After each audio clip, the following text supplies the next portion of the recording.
6 months ago, our corn snake unexpectedly died. My husband and I were both very upset. He was a cute little guy and still very young. My husband has owned several small reptiles during his lifetime, and he told me he was thinking of trying a milk snake this time instead of a corn or a garter.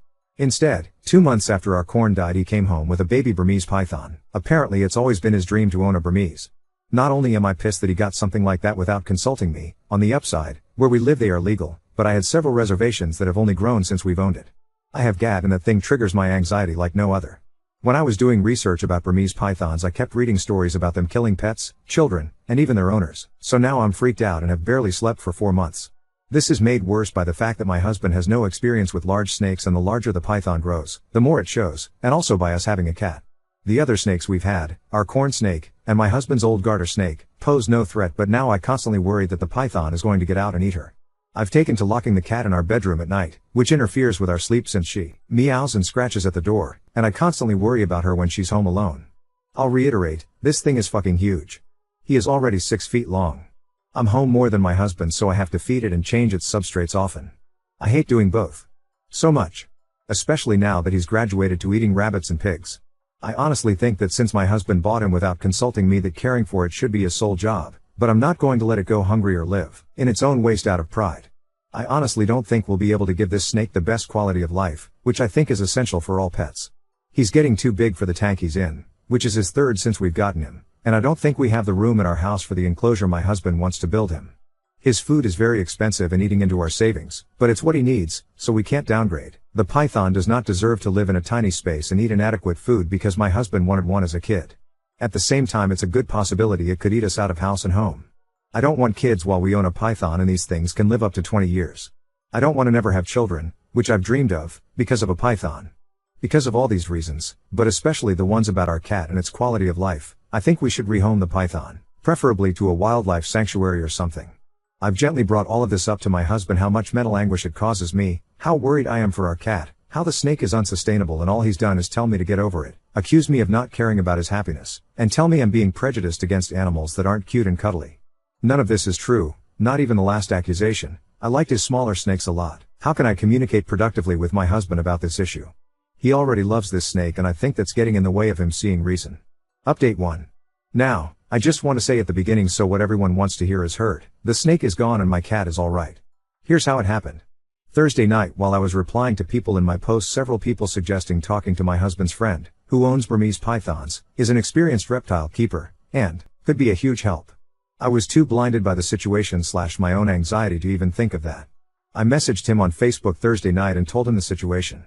He was shocked at just how bad things were, but apparently he tried to warn my husband that owning small snakes and then jumping to a berm is like thinking owning house cats makes you qualified to own a tiger, but my husband didn't listen. He's been busy going to reptile shows. Dude breeds venomous cobras, he's kind of a badass. So he only saw the snake in person once when we just got it, and was immediately disturbed when I told him about the overfeeding, my husband's desire to start it on live food, and the fact that it free roams and is handed alone.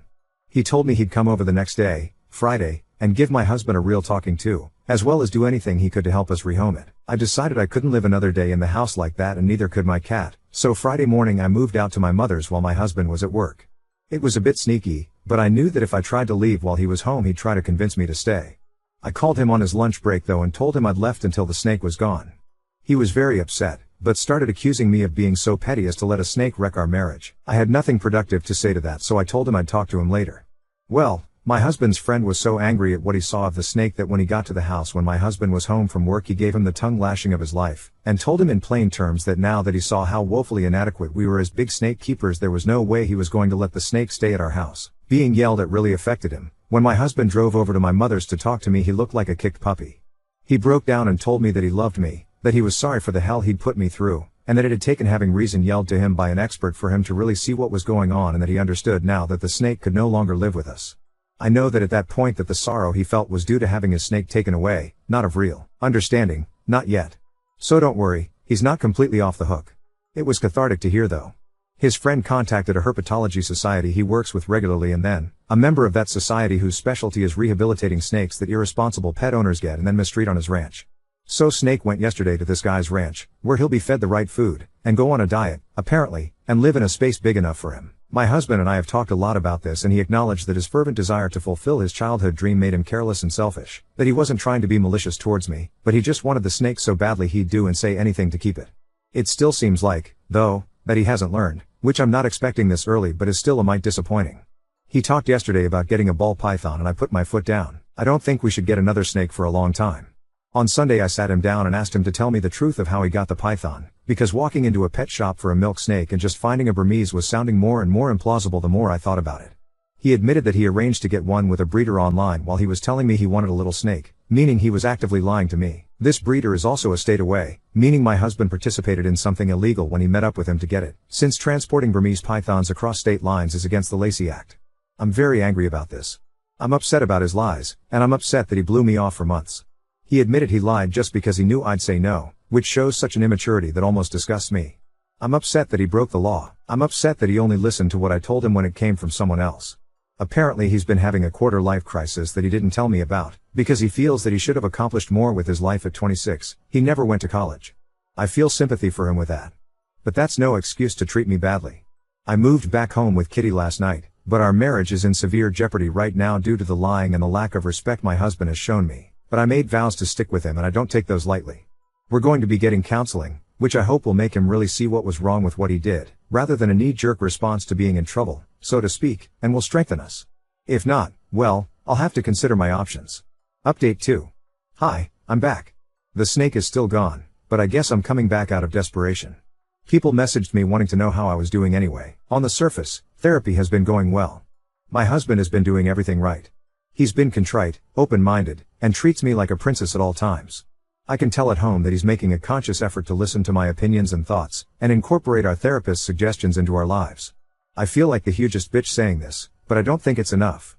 Over these past weeks I've had to come to terms with the fact that something about how I view my husband has fundamentally changed. And finally, after extensive soul searching a few days ago, I realized what it was. I have no respect for his intelligence anymore, after all this. That is very, very important to me, and now it's just gone and I don't know how it can come back without him getting a personality overhaul. It's killed my physical attraction to him. I normally have a high libido and prior to all this we made love 4 to 5 times a week. Now, since all this went down we've been intimate 3 times. To be fair, while Snake was here we were down to 2 to 3 times a week, but it was still more frequent than this. Despite all the changes he's making he's still himself and I don't think I can like who I know him to be now. He's still his goofy, absent-minded self who needs me to balance the checkbook and pack his lunch. I can't respect that anymore. I don't want to be his mom or a naggy sitcom wife. I used to love doing these things for him. Throughout our relationship I've taken care of him, patched him up, and helped him solve his problems. I always saw it as the ultimate expression of love. Now I'm just sick of it. He can tell something's still wrong. He's irritated about my lack of forgiveness and lack of a sex drive lately when he's objectively doing all the right things. But his lack of understanding towards my apprehension makes my feelings even more pronounced. I realized the other day that I love him dearly as a friend. I've known him since I was 9 years old but no longer as a husband. That devastates me. I can't believe I'm thinking divorce after less than a year of marriage. I feel like such a failure. I haven't broached these feelings in therapy yet, because they crystallized only a few days ago. But I don't know how to start because I know saying them will mean my marriage will be over. I have talked to my mom and friends about this, and they all tell me to wait longer, to stick it out, because I made vows. But I feel like I found out something fundamental about my husband that I wish I never had, and that nothing can be the same now. Update 3. Basically, my ex-husband brought home a Burmese python after telling me he wanted a milk snake. I was really scared of it and anxious and he was dismissive of my worries. I ended up getting the snake shipped off to a reptile ranch but it absolutely shook my trust in my ex because he was lying to me. It also made me realize he relied on me to do everything for him like a second mother and that I hated that. I really tried to work through the feelings I posted in the second update but after 3 months, we separated. It's totally okay if you judge me for this because I judge myself. After being separated for half a year, we ended up having sex. My grandma had just died. I was devastated, and he came to the funeral to support me and because he'd known her forever and loved her too. We went home together after the family lunch and we ended up having comfort sex. Neither of us wanted kids at that point, but my IUD had slipped into my cervix at some point before this and I ended up getting pregnant. Both of us were unsure about introducing a kid into our relationship, but decided to get back together and make another effort. I had always wanted to be a mom, and didn't want to abort. We found out pretty early into the pregnancy that it was actually a molar pregnancy. Meaning that instead of a normal fetus, I was pregnant with a tumor. I had the mole removed, but I was one of those lucky people who develops cancer from their molar pregnancy. Luckily the cancer was caught when I was only at stage 2 and responded really well to chemotherapy. I've been cancer-free since 2016. However, my ex's behavior when I was extremely sick from chemo, We had stayed together after losing the pregnancy, caused me to put my foot down and want a divorce. He wouldn't, or couldn't, pick up the slack around the house and I couldn't deal with it anymore. I felt like I couldn't depend on him for anything, not even when I had cancer. Literally a week after I was told I was cancer-free, I told him I was moving out and wanted a divorce. I lived with my mom for a year while our divorce was being finalized and then a bit after it, and then decided to get a job in a new city because I needed a new beginning. I also decided to fulfill a dream of mine I'd been mulling over for a while and went back to college to get my BSN in 2017. I graduated in 2019 because I was in an accelerated program for people who already have another degree, and I now work as a neonatal nurse. The job can be really wearing and difficult, but it's so amazing watching tiny and sick babies grow and thrive and eventually leave. I feel like I found my calling. I also met a guy in my class when I went back to school. We were just friends for 2 years, because I didn't feel ready to date, and then in 2019 we started dating. That guy is now my husband. We got married in 2022. My current husband is the most amazing man and partner I could have ever asked for. I can fully lean on him, and him on me. And I don't have to ask him to please pick his socks up off of the floor. He even does most of the cooking because I hate cooking. Due to my cancer treatment, I went into premature ovarian failure, so we are going to start IVF in the new year with eggs I had frozen before my chemo began. We also want to adopt and or foster at some point and have been looking into that as well. I know for sure my husband is going to be a wonderful support for me and an amazing father. At the time of my divorce I had no confidence my ex would be either of those things. I don't want to just bash my ex though. He is doing much better since we got divorced. A month after I left for good, he attempted suicide and was put on a 72-hour hold at the hospital. He took their advice to follow up with a psychiatrist seriously, and was diagnosed with ADHD. It explains so much about how he was when we were together. A little later on, he was also diagnosed with autism. I don't speak to my ex because it's too painful for both of us, but my mom is still close to his mom and has given me some updates. He's taking medication that's really helped his ADHD, and was able to go to trade school. He has a much better job now and has been in a steady relationship. I wish him all of the best. I look back on my old posts and all I can do is shake my head. I was putting up with so much I would never put up with now. I was so grown up because I was 24 and married, but clearly I still had maturing to do. Part of me feels sad for my ex too, because he was struggling for so long and I was writing him off as unhelpful. However, even though he had a medical reason for being inconsiderate, I still had to do what's best for me, and I was at my breaking point. Considering his success, I think we're better off without each other. Oh, and I still talk to my ex's friend the Cobra breeder from time to time. Bucatini the Burmese python is still doing great in his new home. Now on to second story. Husband let the kids open Christmas presents without me, filming their joy while I slept, and now I'm fuming. My husband is usually a great husband and father, but I am so effing pissed right now. I don't think I've ever been this mad. I woke up this morning around 8:30 when I heard the kids running around. I knew they would be eager to open their Christmas presents, so I got up immediately. I have a lot of trouble sleeping for various reasons, so my husband lets me sleep in every morning and watches the kids until I wake up naturally or I have to get up to help get the kids ready for the day. He's alone with them for half an hour to an hour.